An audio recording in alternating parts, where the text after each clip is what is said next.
Hello, and thank you all for joining us today. My name's Anna Hyatt, and I'm covering Climate Now's executive editor. CC Now is honored to have partnered with the Solutions Journalism Network on the Climate Blueprint Project, which was born out of the Climate Changes Everything conference that our two organizations co-sponsored in September 2023. We're thrilled now to co-host this conversation about climate myths and disinformation, the chapter that was written by one of our panelists, Amy Westervelt, with our SJN colleagues and the project's editor, Brianna Draxler. Throughout the hour, please share any questions you may have using the Q&A function at the bottom of your screen. And later today, we'll be posting a recording of the webinar on our respective YouTube channels. Looking forward to the conversation, and over to you, Angela. Thanks, Anna. I want to echo your welcome and appreciation for the partnership between SJN and Covering Climate Now. The Climate Blueprint was always meant as a living document, something that is iterative and added to as these important conversations continue. So very happy to be having this conversation today. One of the most common questions I get at Solutions Journalism Network relates to today's topic of myths and disinformation. Climate journalists around the world are skeptical of covering flawed climate solutions or green promises from companies for fear of letting polluters off the hook and perpetuating the climate crisis, and I would say rightfully so. However, when we report about policies and solutions through the framework of examining evidence, limitations, and insights, we actually prevent industry greenwashing and increase accountability. We can also show through our reporting what solutions are effective, further combating disinformation campaigns that perpetuate the myths that there's nothing we can do about climate change and it's not even worth trying. So with that, I'll pass it on to our moderator today, Brianna Drexler, a climate and environment journalist, most recently the deputy editor of Yes Magazine, and also the editor of the Climate Blueprint. Brianna, over to you. Hello. I'm so pleased to be here today to talk about this critical issue of climate myths and disinformation. I appreciate all of you for taking the time to share this hour with us. Today, we have the privilege of speaking with three very talented journalists who specialize in covering climate misinformation, so we can learn from their experience as well as their expertise. So I'll start by introducing them. Aaron Cantu is a reporter for Capital in Maine, where he reports on energy issues, including the fossil fuel industry's influence in California government and the effects of pollution and climate change on marginalized communities. His work for Capital in Maine has been nominated for a dozen awards and earned top honors from the California News Publishers Association, the Sacramento Press Club, the Los Angeles Press Club, and the Society for Environmental Journalists. He was previously a reporting fellow with Type Investigations, filing stories for outlets including The Guardian, The Nation, The Intercept, and Reveal. He lives in Los Angeles. We also have Darna Noor, who's the fossil fuels and climate reporter at The Guardian US. Before joining The Guardian, she helped launch the Boston Globe's climate team as a writer and producer. Previously, she was a staff writer at Earther, Gizmodo's climate vertical, where she also co-produced a season of the podcast Drilled on the fossil fuel industry's influence on education. Darna began her career in media at the Real News Network, where she launched and led the climate team. Her multimedia reporting has also appeared in publications like Jacobin, In These Times, The Dig, and Mother Jones, and was also featured in the 2021 book The World We Need and the intro for the 2022 book Future on Fire. She has been interviewed on an array of shows such as PBS NewsHour, Democracy Now!, and NPR's Living on Earth. She lives in Baltimore. And our third panelist today is Amy Westervelt, an award-winning investigative climate journalist who has been on the climate beat for more than 20 years, reporting for a wide range of outlets over the years, including Inside Climate News, The Washington Post, The Guardian, The Nation, The Intercept, NPR, and many more. Despite her move into audio in the past 10 years, Amy still reports and writes regularly for a wide range of publications. In 2023, she was named a Covering Climate Now's Journalist of the Year. Her work has previously received Murrow, ONA, SEJ, Rachel Carson, and Folio Awards, as well as a Peabody nomination. She has a book coming out from Bloomsbury next year on the topic of disinformation, and she is based in Costa Rica. So thanks to each of you for being here. And let's get started on our discussion. I think most of us in attendance here today know that outright denial of climate change is no longer a plausible position to take, but that doesn't stop the fossil fuel industry from promoting so-called climate solutions that enable the continued drilling and burning of fossil fuels. Today, we'll be discussing a few of these, including carbon capture and storage, plastics recycling, and even climate policy meetings. So to help us establish the backdrop against which all of this is happening, I'd like to hand it over to Amy, who wrote the essay on this subject for the Climate Blueprint. Amy, how long ago did the fossil fuel industry start selling us these lies? At least like about a century plus, I would say. So they were one of the early customers of the modern kind of corporate PR industry, starting with the Rockefellers and Standard Oil of New Jersey, which we know today as ExxonMobil, in the late 1800s, early 1900s. And a lot of the strategies that they used then are definitely at play in the climate conversation too. So long before you get to um, the way that they frame the climate problem, you have them really setting up how we understand the environment, how we understand the economy, how we understand pollution, how we understand regulation, all of these kinds of things that come into that conversation, and their role in society more broadly as well. So yeah, real early pioneers. They actually were one of the first beta testers of polling as well. This is like so interesting to me. Like in the 19 teens, 1920s, they were working with Elmo Roper to like figure out how to survey and poll people and how to use that information to inform their marketing strategies. So like really, really, really early, um, they were thinking about all of this stuff and setting kind of the foundation on which we would then get all of the sort of myth making around climate.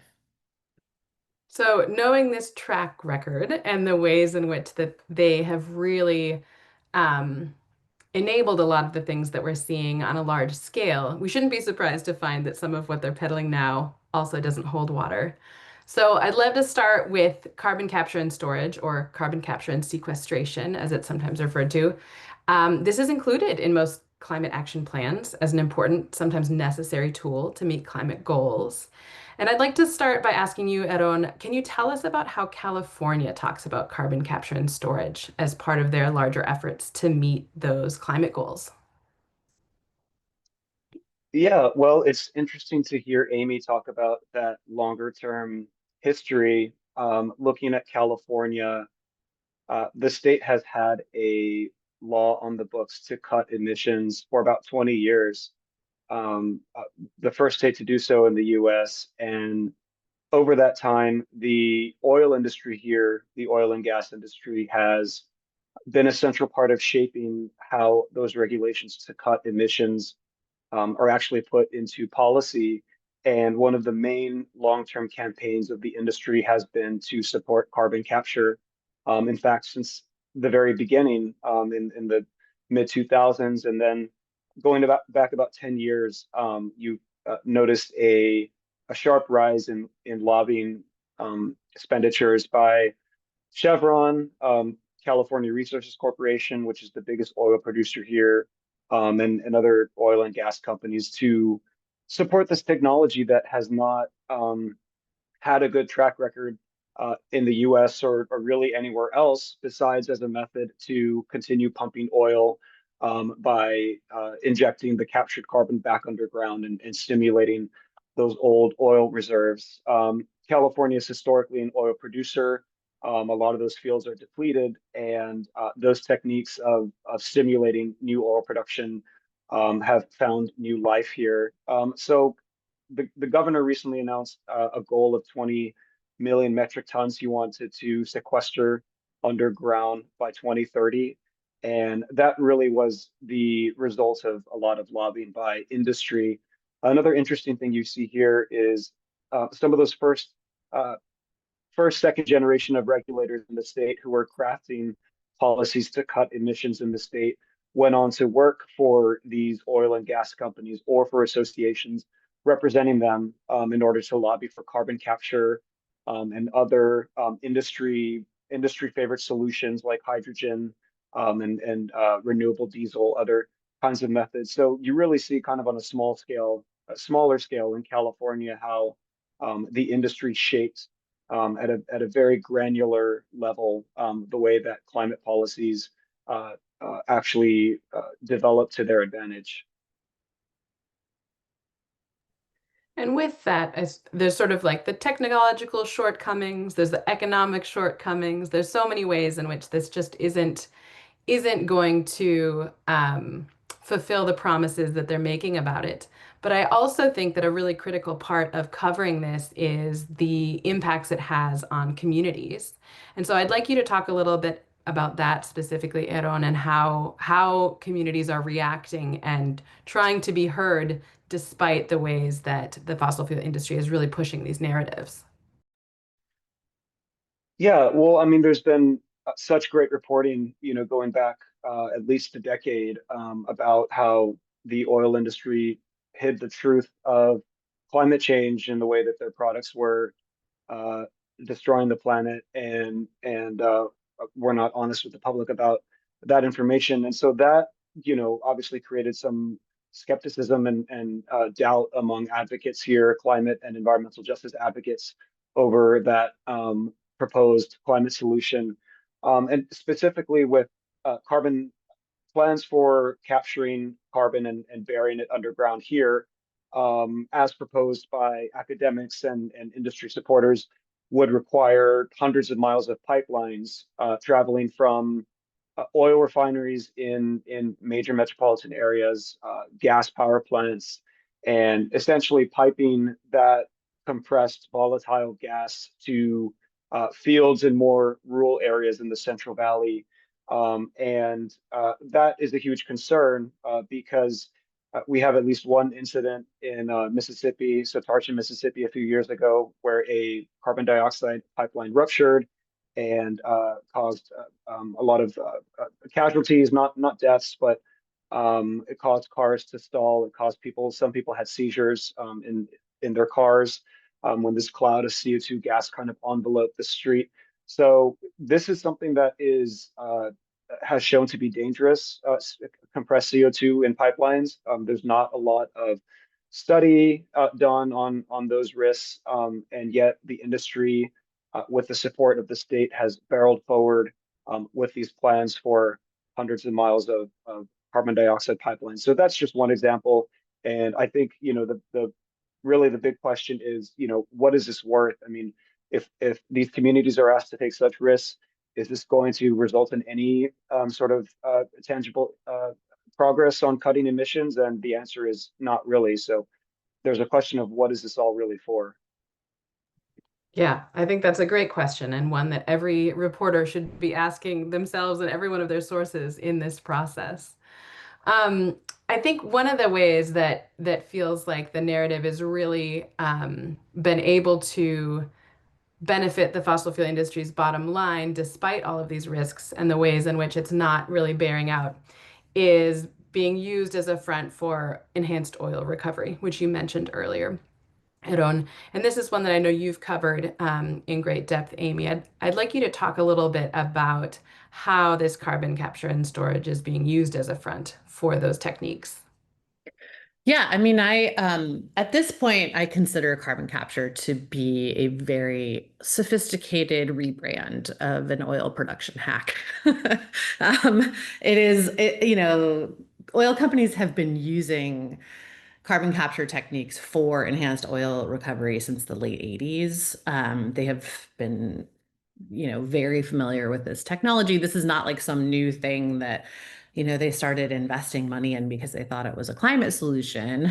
It is a very effective way to get the last few droplets of oil out of a dwindling reserve. And in fact, like several of the big, most productive historically US basins are completely dependent on EOR at this point. So the Permian in Texas is a really good example of one of those basins. Howard Ham has been saying for a while that the Bakken is heading in that direction as well. So this is something that the industry has been doing, has known that they're going to need to do more of.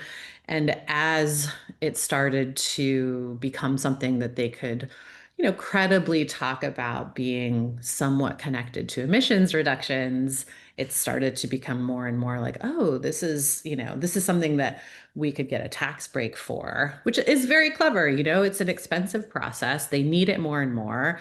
And now they've come up with a way to get taxpayers to pay for it by calling it a climate solution. And now they have the Trump administration obliterating the last kind of thin veil between these two things and making the tax credit for permanent sequestration and enhanced oil recovery the same. So there wasn't any monitoring of like who was actually storing carbon permanently and who wasn't before. It was all completely self-reported. The only thing the IRS checks is that you did the paperwork right. The only thing the EPA checks is that it's not invading groundwater sources. So there's like zero checks on this system, and the industry has this really great way to pay for an oil production hack that it needs, and also use it to sell the world on this idea that they're producing or can ever produce zero emissions barrels of oil. So yeah, it's so a real doozy. Yeah, it's quite These a guys are smart. No one ever accused them of being dumb. Yeah. yeah, I think that there's a lot to that, right? This idea that we inject the carbon dioxide under the ground and ta-da, And it will help get more oil out. And some amount of it does stay underground, to be clear. Some amount. We're not quite sure how much or for how long or where it might move to eventually. But some amount of it does. But then, yeah, you're also burning the oil that comes out of that, which is creating more emissions. So, yeah. Anyway, sorry.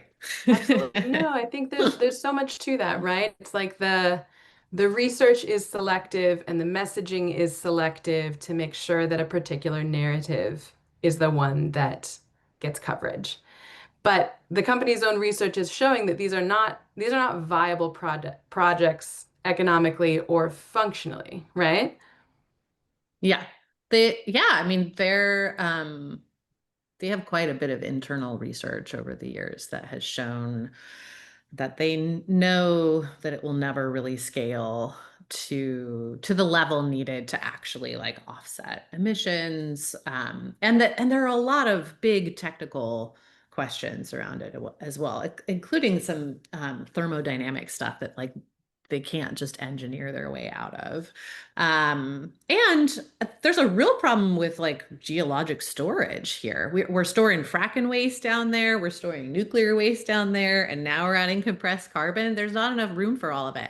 And they've already, like with the fracking waste situation, I mean, we already have situations in Texas where where oil companies are suing each other because all this fracking waste that they put underground that they said was perfectly safe there is now um, invading other people's oil reserves. So this is a hilarious turn of events that like they now have a problem with the fracking waste because it's destroying some of the oil reserves of other companies. So they're fighting amongst themselves about that.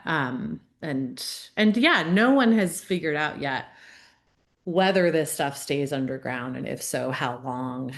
And they're not really monitoring it. So, and then there's all of the health issues that Aaron pointed to as well, which have been vastly understudied.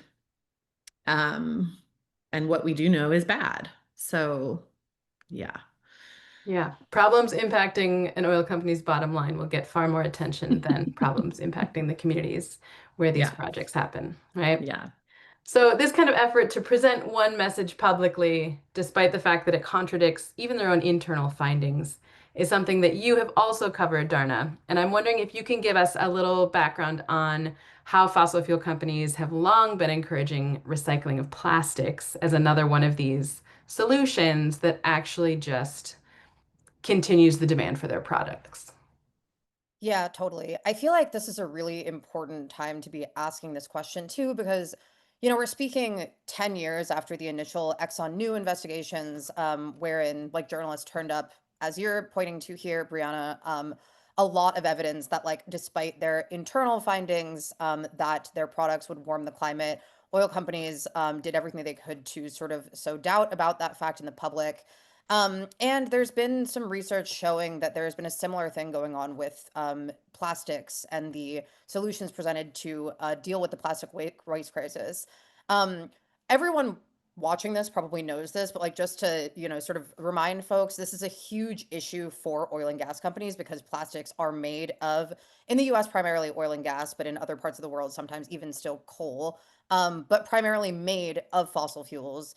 And by like 2050, it's expected that the production of plastics and like petrochemicals could account for actually like half of all oil demand and even more than that of gas demand. And there's tons of industry documents showing that oil companies are looking to increase plastic production, specifically because they're concerned about the sort of move away potentially, although obviously that's slowed, but the move away from the use of fossil fuels in our energy systems. And, obviously, because it's made of oil and gas in the US, the impacts of plastic production, also the impacts of plastic waste disposal, like incineration, have horrible impacts for communities, often communities of color, often poor communities. But how does the industry say that we can solve this?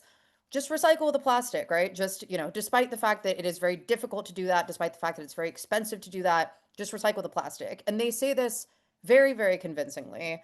However, there's some really notable evidence from the past couple of years that show that since like the 1980s, the industry has known that this is not economically feasible and not technically feasible.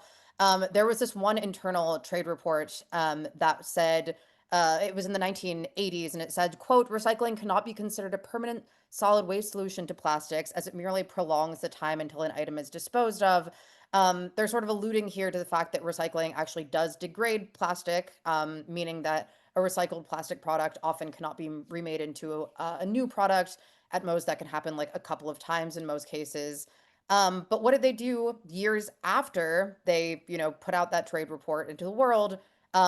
Although, did not really make a big fuss about it. What did they do years after that trade report came out? They rolled out this chasing arrows symbol, which suggests that plastic recycling creates a circular economy. And that is just one example of the sort of deception that we've seen from industry interests about the issues with recycling. They've also downplayed how resource intensive it is, how expensive it is. And in recent years, we've seen a turn back to this focus on what's called advanced recycling or plastic recycling, which, like EOR, like enhanced oil recovery, is often actually used to produce fuel, not to create new plastic materials. But the industry does not like to highlight that in PR materials, we can say. Absolutely. And, recycling is a convenient way to shift the onus off of the producing companies and onto consumers, right? So then they can make it seem like it's our problem to recycle or not recycle when that's not even addressing the issue. Yeah. So I think that it's so interesting to see the parallels in these examples and the ways in which the economic reports, the research, they're not these plans don't work. And yet this is what is being presented as solutions. Another big way that many of these companies are able to bolster these claims about the viability of solutions is funding university research into it. And in one of your stories on this topic, Darna, you wrote that the Society of Plastics Industry also established Recycling Research Center at Rutgers in 1985. So right around that same time that they're finding that like, oh, this doesn't actually work, they are creating a whole research center to do studies on it. So can you talk a little bit about the ways in which that sort of credibility and research is being done in hopes of gaining some more of that public support? Yeah, totally. This is a great question, and I think one that Aaron and Amy have both sort of been pointing to also in the ways that like researchers can help to, let's say, shine a spotlight on certain industry-friendly solutions, if we can even call them that. And it's an issue that I think we're sort of seeing more focus on in recent years too. Last year there was like a big report from the House Oversight Committee back when there was such a thing because the Democrats controlled the House, but whatever. And it sort of gave like an overview of this huge trove of internal documents from oil companies. And they highlighted in that report that oil companies establish funded partnerships with academic institutions to, quote, enhance their credibility. There's a document in there from BP, for instance, that I found really interesting. It showed discussions of funding white papers from Princeton and Imperial College to spotlight, and this is a quote, the role of gas as a friend to renewables. And BP, of course, actually does fund those research institutions. We have seen for years like an increase in outrage, frankly, about like the insidious role that fossil fuel funding plays in academia. Amy and I actually did a podcast season that got into some of this like 5 years ago. And when looking into this issue, I've spoken with a lot of researchers, including at like leading institutions, who have sort of said, okay, the fossil fuel industry is funding research, but isn't it a good thing because we have more money for climate research?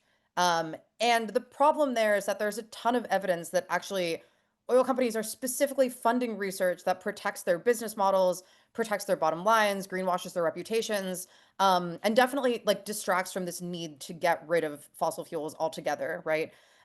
Last year, there was this major study by co-authored by Jeffrey Supron, who's like a leading scholar on this issue. And it showed that industry influence on research has actually meaningfully slowed the energy transition. So this is like, there's peer-reviewed research kind of demonstrating that there are real concerns here. And that's the case even in cases when institutions say that like funders do not have any control over the outcome of their research. Because even though that may not be true, first of all, it's really difficult to bite the hand that feeds you, whether or not you realize that that's the case. And also, there's like a real issue, I think, with like the fact of oil companies even getting to decide what topics should be researched, should be covered, should be getting the funding. Are they more likely to, for instance, research or provide funding for research into carbon capture, or say, like nationalizing oil companies in an effort to phase them out entirely? You be the judge of that. And there's been some really interesting organizing on campuses to try to kick these fossil fuel companies out of research programs, to try to kick out the fossil fuel funding. I would check out Campus Climate Network if you're curious to hear more about that. There's been some really interesting wins there actually in recent years too. Thank you for that. That's a really helpful resource. And we could go on all day probably about various tactics that these companies are using and ways that we are being sold a story. I think that one of the things that I think is shifting in this particular moment is there's a lot of talk about the increased demand that AI is putting on our energy systems. And I know, Eron, you have covered that quite a bit. And I wonder if you could talk a little bit about this narrative that like renewables can't possibly support the demand for all the energy. Yeah, it's a somewhat of a tricky subject, right? Just in the sense that really it's the question is more, do we want to be sending so much energy and electricity to this usage, right? To AI. So it's kind of this larger question. When I started reporting on climate and energy in California 5 years ago, this wasn't really an issue. And the state's plans to get off fossil fuels requires building up its energy grid. And so basically, the kind of renewable energy economy envisioned here and in other parts of the world would require electrifying different parts of the economy. Cars is a big one here in California. Instead of gasoline, you have EVs. Other usage of electricity where we currently use fossil fuels are at the ports. Tankers and other cargo ships that come in, the hope is that they would plug into the port and use that power instead of burning emissions and poisoning the communities nearby the ports and then emitting the greenhouse gases. So, these plans were made kind of with the assumption that, yeah, this is going to be very hard to build up our grid and, not just build out, not just electrify these different applications, but also having the necessary clean power to supply those uses. Because I mean, if you have power coming from gas plants, you're still using fossil fuels.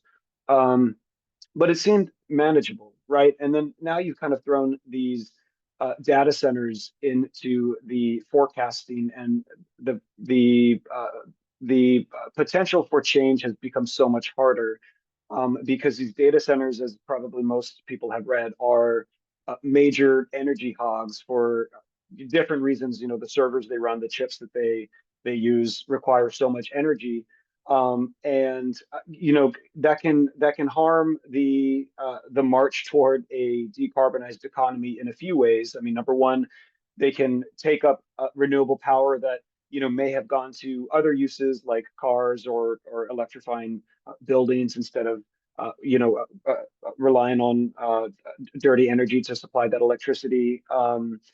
Another way is that these data centers, because gas plants currently provide electricity at a cheaper rate than renewable sources in California, they could support the increased use of burning natural gas, which is a fossil fuel. And so, I mean, in this state specifically, there's some supply and demand dynamics at play. There is a huge demand for renewable power, but the supply right now is relatively limited. And that's because of various factors, one of which is a long queue for approval of new renewable energy projects at the organization that oversees the grid in California.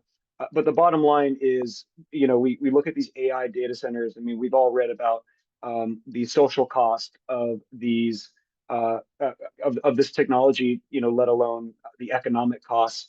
And so the question is, uh, do we want energy to be going toward this application when we already have so little of it uh, to be spread around in other ways to decarbonize the economy? And the last thing I'll say is that the gas companies here say that they can do this by using carbon capture, and then it's all going to be okay. So to tie it into the previous conversation. Absolutely. Don't worry about it. We got it taken care of. I think a lot of us hold out hope that climate policies are going to be what pushes back against these industry narratives and these so-called solutions. We maybe feel a little less of that in the current administration, but I do think it's really important to make clear how involved the fossil fuel industry is in creating those policies and establishing those relationships with those in power for enforcing them. So, Amy, I'd like to turn to you for this one to talk just briefly about the ways that maybe policies aren't quite so separate from the industry as we might hope. Yeah. Um, I'm a bummer at parties. Okay, so actually this like ties into the academic research stuff too, right? Where like you've got the industry putting money towards research that benefits it, which tilts the scales on what research is available and what research, especially on solutions, is available. And that then impacts what the IPCC talks about, because the IPCC does not do original research. They survey the existing peer-reviewed research. So if the existing peer-reviewed research is heavily tilted towards carbon capture as a solution, then it's no surprise that the IPCC is now talking about, all has CCS baked into all of its scenario planning. So there's this very insidious way that the industry gets involved just through that, just through tilting, the research funding scales. And then on top of that, we did our Australia reporter Royce Karmelovs and I partnered on a series last year about this little organization that we're obsessed with called IPICA. It used to stand for the International Petroleum Industry Conservation Association. IPICA, and now they just go by their acronym.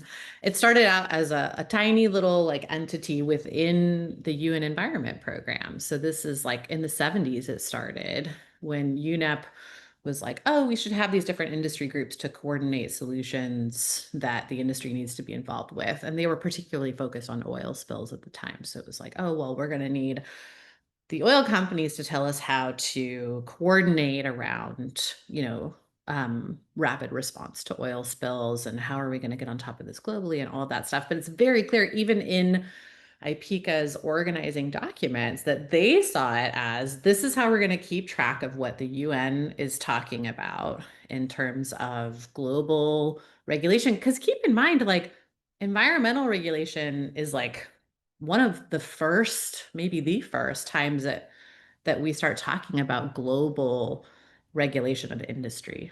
So they were really freaked out by this, like they're like, not only do we have to deal with our own country's regulations, but now we have to deal with this potential, global framework on environmental regulation. So they very much saw it as a way to keep tabs on what they were doing and to, coordinate an industry response to proposals that the UN might come up with. And that is how they infiltrate the COP process from jump. They were there at like both the first IPCC assessment and during the first COP. Many of the oil company executives showed up in these meetings not wearing a badge that said VP of Public Affairs at Exxon, but wearing a badge that said IPCA, UN Observer Organization. And they used that organization for decades to coordinate the industry. You see them having meetings together as IPCA in the lead up to every COP. They're in the lead up to Kyoto. They're having a meeting talking about how they're going to make the economic argument against climate policy. So, yeah, like the effort to curb this at a global level was not a surprise to the industry. They were not caught off guard by it. They were very like aware of it and ready to capture it from the very beginning. So this idea that like, I don't know, like we still hear today, 30 years later, that like these guys need to have a seat at the table or else we're not going to come up with, solutions that work, blah, blah, blah. I'm like, okay, but that is the strategy that we've been trying for 30 years. So like, could we just try like, can we just try one without them? Let's see how it goes. Yeah. Absolutely. Absolutely. I love that idea. So, we've been talking about a lot of the tactics that the industry uses, and now I'd like us to shift gears into the tactics that we as journalists can use to make sure that when we're covering this, we're able to cut through that greenwashing, that PR, to make sure we get to the truth of things. So, Eron, I'd like to start with you. How do you cut through the BS when you're covering the fossil fuel industry and their proposed climate solutions? Yeah, I mean, I think it's the same principle whether you're reporting on this topic or any other, which is to follow the money. I think, the reason that Amy and Darna talk about the influence of these industries across academia, across climate conferences, the reason is they just have tons of money. Uh, so I would say really just follow that principle. I think another thing that you can do is to examine, if you're looking at a legislature in a state or at the national level, look at some of the lobbyists who are advocating for these ideas. Check to see if they, may have a revolving door relationship with a federal or a state-based regulator. That can be another way to trace the influence of industry ideas. And I think finally, to me, some of these ideas proposed by the industry just sound absurd on their face, and they spend tons of money to try to convince us or persuade us that they don't sound absurd, right? Like putting millions of tons of carbon dioxide in the ground and telling us it's going to stay there forever, or capturing methane from cow manure, or putting hydrogen into people's homes for home heating. I mean, these are kind of absurd ideas if you just kind of like put them on paper and use your common sense almost, right? But they spend lots of money to convince us it's not that way. So I think, often this job is just sort of like being really meticulous and rigorous to sort of, test their claims, and trust your intuition, but also, verify through facts that, what they're claiming isn't actually what it sounds like it is. Yeah, absolutely. It's kind of a nice pun on gaslighting, right? That they're literally gas companies trying to convince us that we don't understand our own reality. I think that's really helpful to hear the ways that you think about this and the questions that you make sure you're asking. I'd like to ask you, Darna, next. Similarly, what is your advice for reporters who are covering the industry and, the government officials, the organizations surrounding it, this whole sort of ecosystem? Knowing how hard it is to break through these talking points, what advice do you have for the reporters on this call? Yeah, totally. I'm excited to get to audience questions, so I'll answer briefly here. But just to say, I completely agree with Aaron here that I think part of it is just like sticking to your guns. The fossil fuel industry is very good at just simply telling you sometimes that you're wrong and trying to intimidate you out of a story that you have all the facts for. And it can take a lot of practice, I think, to like, I know this from experience, to just be like, please do not yell at me, scary person. So that is, I mean, it sounds so silly, but I honestly think that just like, um, having confidence in your facts, like going over them over and over and over again, having a number of sources who will, give you their take on the facts that you've gotten, check them 3, 4 times. If you know that you're right, the industry telling you that you're wrong should not necessarily mean that you are questioning your story. So that's one thing, is just have confidence.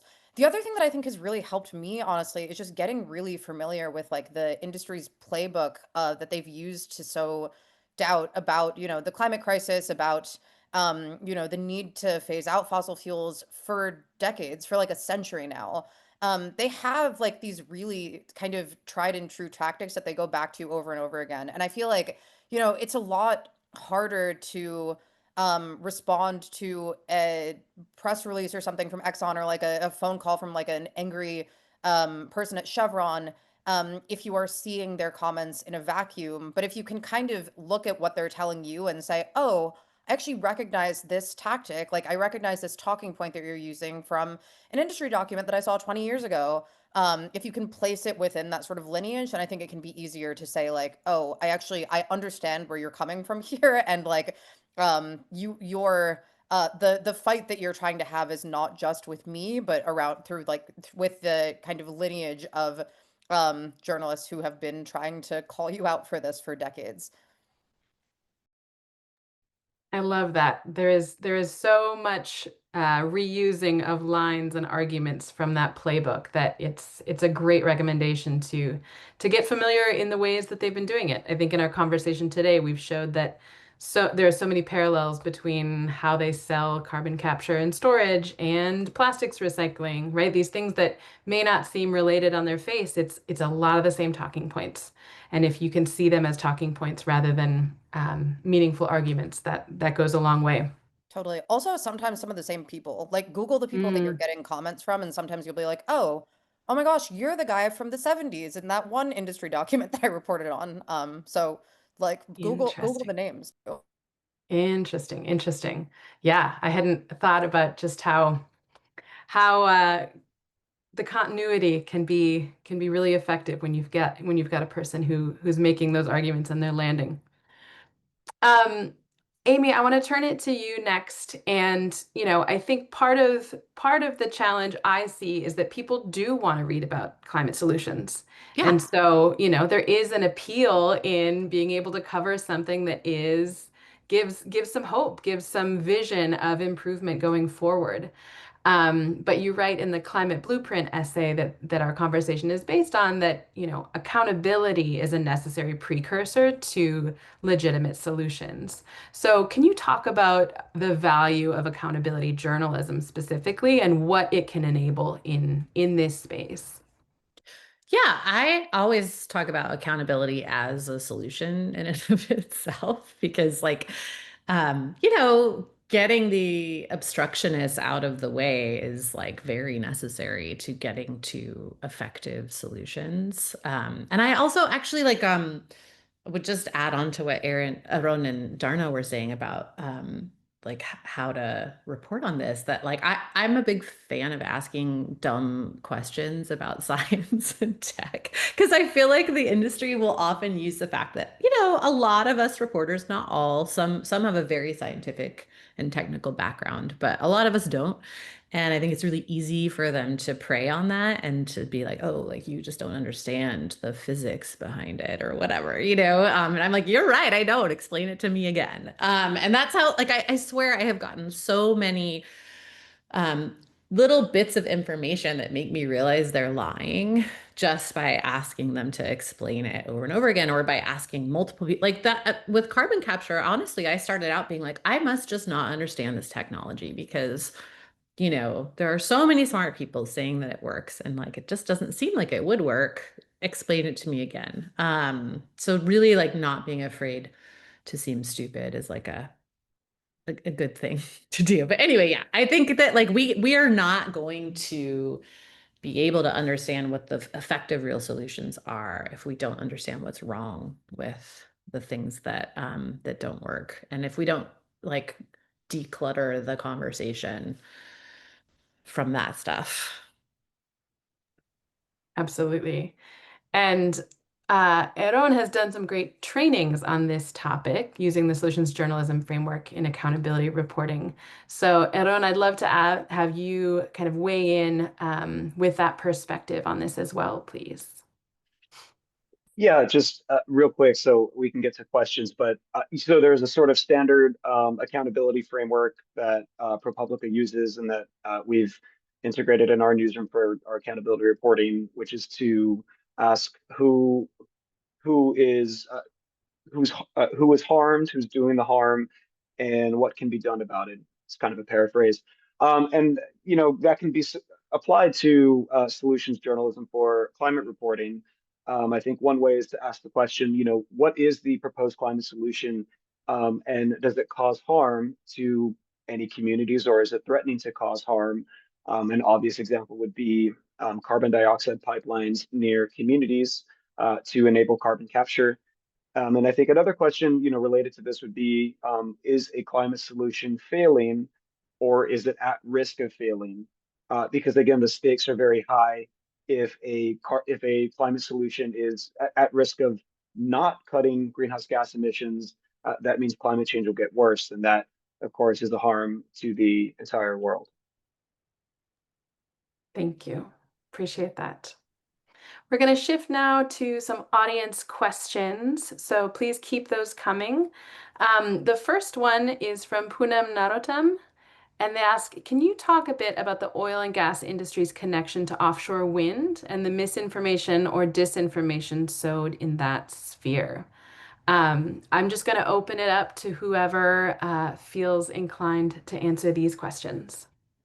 I have one quick thing to say about it, and that is just that there has been definitely some major strategic investments from the industry in seeding a lot of this stuff. However, I do think that an unfortunate thing that happened very early on in the response to that and sort of the coverage of anti-wind stuff was this like kind of broad brush painting of all anti-wind as a fossil fuel talking point and not taking seriously the concerns of some community, like there are communities that are genuinely worried about whales or I don't know, erosion or property values, you know, or any of these other kinds of things, right? And like, of course, there are always going to be community concerns about industrial size energy projects, no matter what the energy source is. But because a lot of people were dismissed early on, I think it opened up space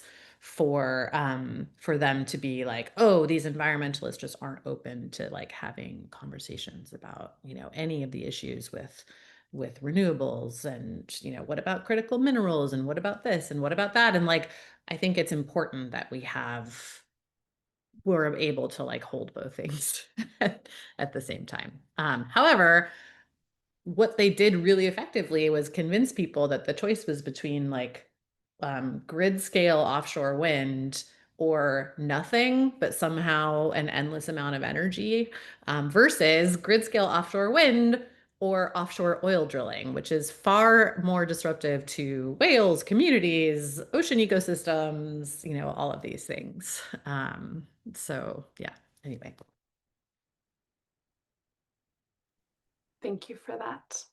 Our next question is from Carla Schulte-Fischtig, who asks, what do you think about the discussion about so-called SAFs, which I believe refers to sustainable aviation fuel? I can try to answer that. I think there are a lot of technical challenges when it comes to electrifying or having a battery powered, plane, right? I mean, I will say that sustainable aviation fuel, as it's called, has been another solution favored by the oil industry, and that's because their refineries, in a lot of instances, can be retooled to create that product. Here in California, for example, we had a couple of refineries in the Bay Area that were um, uh, refashioned to produce renewable diesel, which is a bit different from SAF, but that is a fuel that, I mean, again, getting into sort of the way that the industry funds academic research, some studies have shown is cleaner than fossil fuel diesel, but still presents a lot of risks, some of which have to do with the supply line to get, for example, soybean crops that are used as vegetable oil feedstock to create that renewable diesel. And sustainable aviation fuel is made from similar feedstocks and can present similar issues. So, I mean, I think if you are covering the production or the selling of that fuel, I would say just, take it with a grain of salt, what is claimed about its uh, um, ability to reduce greenhouse gas emissions, and to just keep in mind that that is something the oil industry is really in favor of as an alternative to traditional jet fuel.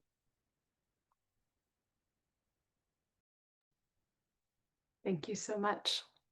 Our next question is from Nicholas Cote, who says, would you say you follow the assumption that if the fossil fuel industry advocates for it or spends money to back it up, then it is not a real climate solution?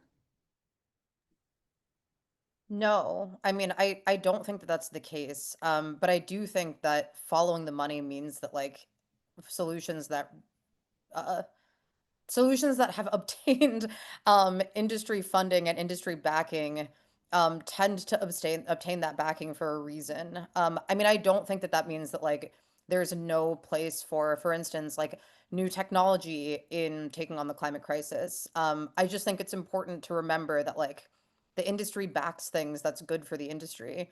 And a lot of the question there, I think, also is about like ownership. I mean, on the topic of like CCS, there's been some really interesting work on not carbon capture exactly, but direct air capture. So like capturing carbon directly from the air in order to actually reduce emissions, and what it would mean for like the public sector instead of private interest to sort of head up those schemes. So I think that there are industry tactics that are that could have a place if the industry is not in control of them. But as Amy said, we are in a place where the industry has been controlling the narrative around a lot of these solutions for decades, and I don't think that we can ignore that.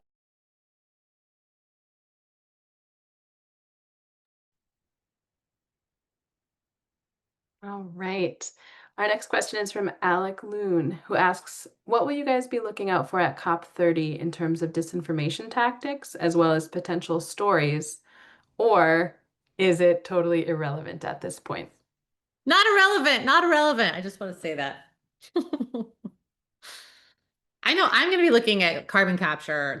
The ag industry is huge in Brazil, like probably more so than the fossil fuel industry. So it'll be interesting to see like locally what they're getting up to on the ground, especially around SAFs and biofuels in general.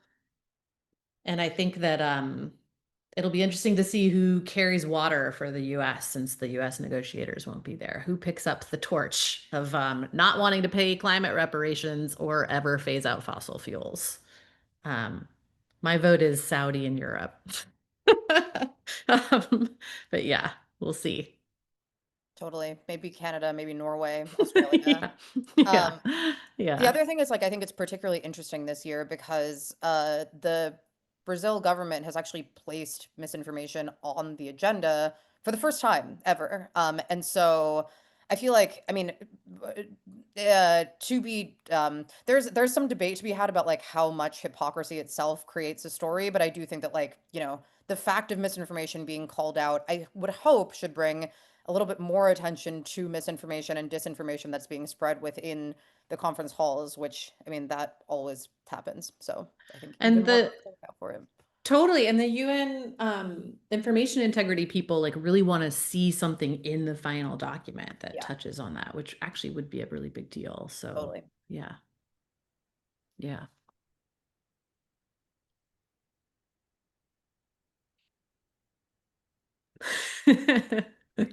Are any of the three of you planning to do much COP coverage? Yeah. Darn and I are going to be there on the ground. Ooh. Yes. Yeah. Yeah. So We if will you all have suggestions or are like, here's what you should do in Belém, um, Yeah. We will definitely look forward to reading your coverage that comes out of it. All right, it looks like we have about time for maybe one more question. So if you want your question asked, this is your last chance. We've got one from Clea Scopoliti, who asks, how much of a difference do you think the new transparency rules will make regarding lobbying at COP?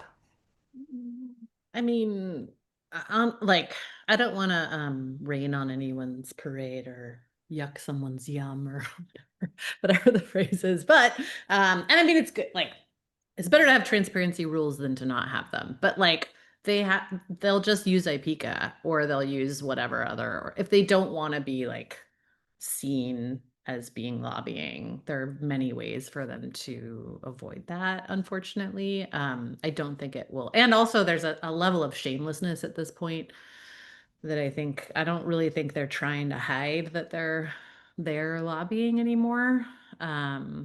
So yeah, I think actually what the UN I'll say that I think what the UN should do, if it's the UN and not an industry group, is not allow those people to attend or, give them access to any of the venues or whatever. I don't think that's ever going to happen though. So, yeah. we'll see. Yeah. The other thing I think is like some of those, first of all, some of those new disclosure, I think it's good. I think it's better than not having anything. Some of those new requirements are voluntary. So a Yeah. thing to keep in mind. Also, I mean, every year I was in Baku last year and this was a huge thing there, obviously, but like a lot of this stuff happens outside of the official halls of COP30. Like a lot of this happens over like $3,000 dinners at like banquet halls and things. So Mhm. um, obviously better, I think I will say personally, I think obviously better to have to do everything we can to limit industry influence in the room, and also, there is still industry influence outside of the room that can pose real problems Right. and like worthy of scrutiny too. And like the government negotiators that are coming in are, often captured by industry in some Yeah. way or another too. So, there's that. Yeah. Yeah. Absolutely. All right, we have one final question before we wrap up from Aria McKenna. With CO2 equivalent past 520 parts per million and coral reefs already at a tipping point, what do the panelists think of pushing the COP to adopt a net negative strategy, which would also help eliminate greenwashing continued fossil fuel extraction? Wanted to jump in because there's a great book that oh my God, I'm sure maybe one of the other panelists can remind me of the name, but it's by the same guy who wrote How to Blow Up a Pipeline, and it's this like amazing sort of history into the recent sort of adoption of this idea that, we could overshoot. I think it's called overshoot.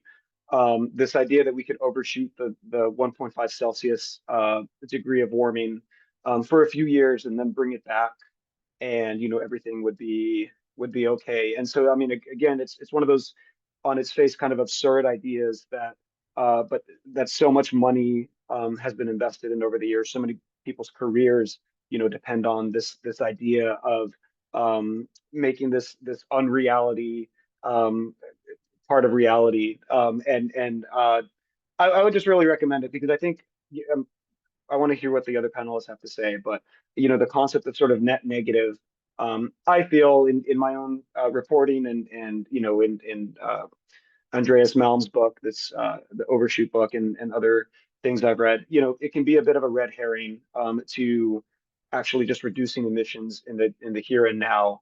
Um, uh, that's not to say that all sorts of techniques to sequester carbon are not useful or have a place. I think many of them do, right? But I also think it just merits a lot of skepticism, like everything else, right? I totally agree, and I'll say too that like this COP, there will rightfully be a lot of focus because of the placement near the Amazon on protecting the carbon sinks that we already have, and I feel like this does not mean that I'm like against the idea outright, but I feel like if we are going to take up this frame, then one of the most important things that we could do is like ensure that the already existing carbon sinks that we have that are often also home to, communities of people who've long been ignored by international policymakers are protected, for like ethical reasons and also for like the sort of practical reasons of needing to shrink our carbon footprint. I agree. All right. To respect everyone's time, I want to thank our panelists, Amy, Eron, and Darna. Thank you so much for being here and sharing your insights with us. I hope this has led to some ideation and insights that will be helpful to everyone who attended.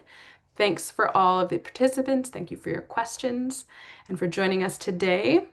Thank you to our Climate Blueprint supporters, Solutions Journalism Network, and Covering Climate Now. You can go back and see our previous conversations from other essays in this collection, and we hope you will continue to follow the Climate Blueprint as it evolves with your input over time. Thank you so much for joining us, and enjoy the rest of your day.